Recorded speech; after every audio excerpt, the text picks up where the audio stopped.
It seems that everyone is trying to move their events online, from workshops to training sessions to conferences. While many are trying to convert their in-person event into a digital format with minimal adaptation, others are understanding that it's better to redesign your event especially for the online world. You won't be surprised to hear that that is what this course is all about. Hi, I'm Dave Burse. I'm the author of a number of books on creativity and innovation. And I'm someone who's run loads of workshops. I've learned from my mistakes, more than I'd care to admit to, and I've experimented to see what works best. Now I want to share some of these lessons with you.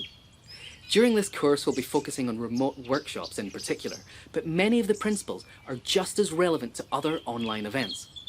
We'll look at the technology, how to keep the attention of attendees, and how to control things in an online environment. I'll even share some exercises I use for different kinds of workshop. So this course should stay relevant for a long time to come. Stay exactly where you are, make yourself comfortable, and let's start the first lesson. Obviously, the experience of an online remote workshop is a bit different to a real-life, in-person workshop. The coffee and biscuits aren't provided when you're working from home, for a start. That's a bit like a new vegan trying to find food that tastes like blue cheese, that smells like blue cheese, and that has the same texture as blue cheese. It's only going to lead to disappointment. And I say that from experience. I want to look at 3 of the main differences between in-person and remote workshops and suggest some ways that we can improve our online sessions. First is the state of mind. The acts of getting showered, dressed, and making the journey to an office show a level of commitment to the work that you're expected to do. So when you step into a workshop, you're more likely to take it seriously. Getting dressed from the waist up, wandering into your kitchen, and lifting the lid of your laptop doesn't quite match up to. One way to address this is to give all of the attendees some pre-work to do in advance. That shows that you're taking this seriously and they're expected to put in some effort. It's also a great opportunity for people to get their minds around the issues that you want to address before the workshop actually starts. Next, we've got engagement. When you're in a face-to-face workshop, you don't have the opportunity to slack off, browse on your phone, or clip your toenails. So let's look at how to reduce the risk of that happening online. I'd recommend telling people that you expect them to have their webcams on, but their microphones muted. Use their webcams to involve them and to get feedback, like thumbs up and head nods. Do this regularly so that they don't have time to drift off. Also, when people know that they're being watched, they're more likely to do what's expected of them. Finally, we've got collaboration. And I think online offerings can be far better than post-it notes and flip charts. I know that some video conferencing platforms have virtual whiteboards and collaboration areas built in, but I prefer to use a separate collaboration space. I tend to use Google Docs or live collaboration on a Word document. That allows me to paste in workshop instructions and to keep an eye on how people are participating in real time. Google Slides can also be good if you want people to move objects around a space. There are more differences between offline and online workshops, but hopefully this will help you understand that with just a little bit of thought, you can address them, and maybe even turn them into advantages.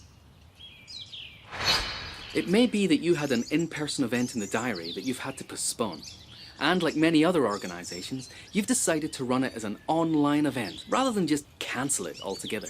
There's been an explosion in online events recently. I recommend that you attend a few and take notes about what works for you and what doesn't. I want to share a few principles that can be applied to any size of event, from a small workshop to a massive conference. The first is return to your initial aims.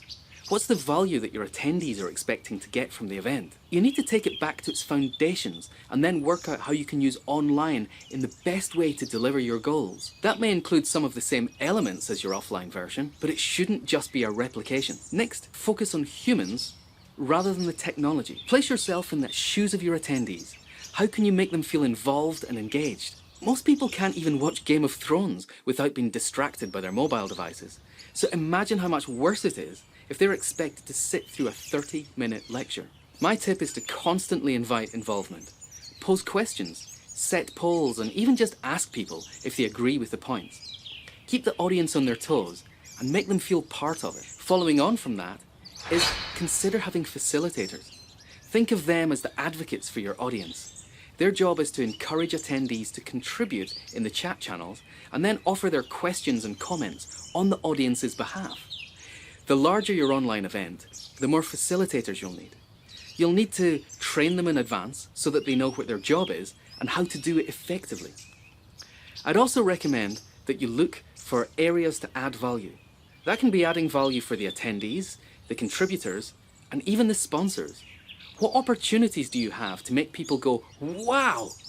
Can you do the digital equivalent of a goodie bag? Or even post them something physical? Can you digest the event for them to give them a summarized action list after it's done? There's plenty of untapped potential here.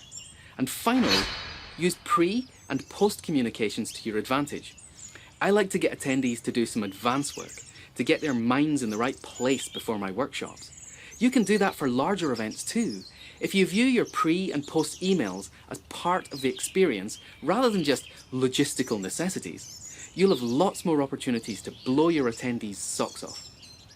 Online events don't need to be second-rate.